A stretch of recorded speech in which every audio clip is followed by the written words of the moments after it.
Kakule Sassita, bonjour. Bonjour monsieur. Le territoire des Lubero est aujourd'hui sous menace des rebelles du M23. Vous êtes l'un des notables, mais également député provincial au Nord Kivu. Qu'est-ce que vous pouvez dire par rapport à cette situation qui vient encore une fois coincer la population des Lubero?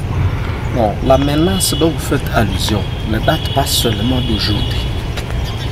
Ça fait un bout de temps, disons presque 10 ans, qu'un administrateur de mon territoire de Lubero, je ne veux pas citer le nom, disait à sa hiérarchie, c'est-à-dire au gouverneur de la province, que lui, comme administrateur, ne contrôle que 30% de l'entité. Et que les 70% est vraiment assiégé et occupé par des groupes négatifs. Quels étaient ces groupes négatifs? Peut-être parmi eux, il y avait le M23. Ou alors que le M23 s'était déjà déguisé à un autre groupe, mais qui n'était pas sous le contrôle du gouvernement congolais. Et depuis ce temps, les activistes des droits de l'homme ont crié, ils n'ont pas trouvé de réponse. Nous les députés, nous avions crié, personne ne nous avait écouté.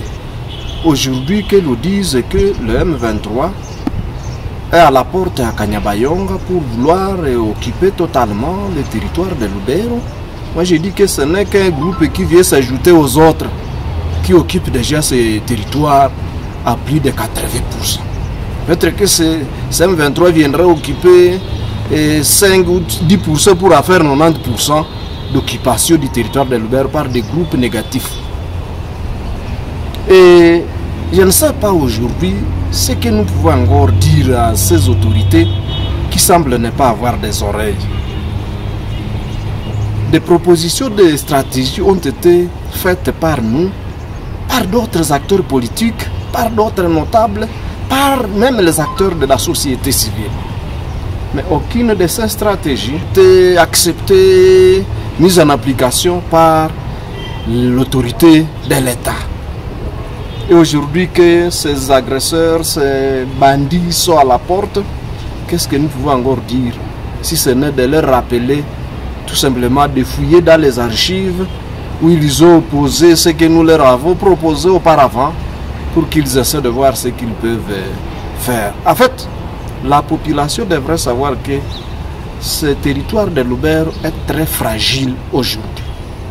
Je dirais, à part le territoire de Rutshuru, de Walikale, c'est Lubero qui tentait encore d'avoir quelques mètres, comme je viens de le dire, 70-80% occupés par des groupes armés négatifs, 30 ou 25% occupés par les groupes loyalistes. C'est là, Beni c'est déjà tombé entre les mains des ADF. Les ADF maîtrisent et circulent librement dans tous les villages, j'ai dit tous les villages du territoire de Beni. Peut-être qu'à Lubero, ces ADF ne sont pas encore arrivés dans la cité de Lubero. Mais, si vous essayez de voir de près, ce sont les groupes armés qui sont là dans la cité, à Kirumba, ce sont les groupes armés qui sont là. Et donc, c'est un territoire, mon territoire, c'est parmi les territoires les plus fragiles aujourd'hui par rapport à la question sécuritaire, par rapport à la menace d'agression, par rapport à la menace d'occupation par les groupes négatifs. Que donc le gouvernement fasse sa place. Je sais, la population a enduré autant de souffrances depuis autant d'années, autant de jours. La population s'est battue pour chasser autant d'agressions. Mais aujourd'hui, elle est épuisée. La population est épuisée. Et s'il faut encore compter sur elle, je ne crois pas que l'on ait la solution. C'est le moment maintenant que le gouvernement doit prendre le dessus et montrer qu'il existe en République démocratique du Congo un gouvernement. À défaut de quoi, en tout cas, l'M23 va glisser comme du feu sur de l'huile à territoire de Lubero, puisque c'est un territoire fragile, occupé. Chaque colline a un groupe armé. On ne sait qui contrôle ça. C'est peut-être des M23 qui ont anticipé par ces groupes armés, on ne sait pas. Et c'est très dangereux lorsqu'un territoire est dans pareille situation. On peut paraître, d'apparence, paraître que non, Lubero n'est pas occupé. Mais moi qui suis natif et qui essaie de circuler dans plus de 60-70% de ces villages, non, il faut qu'on dise vrai.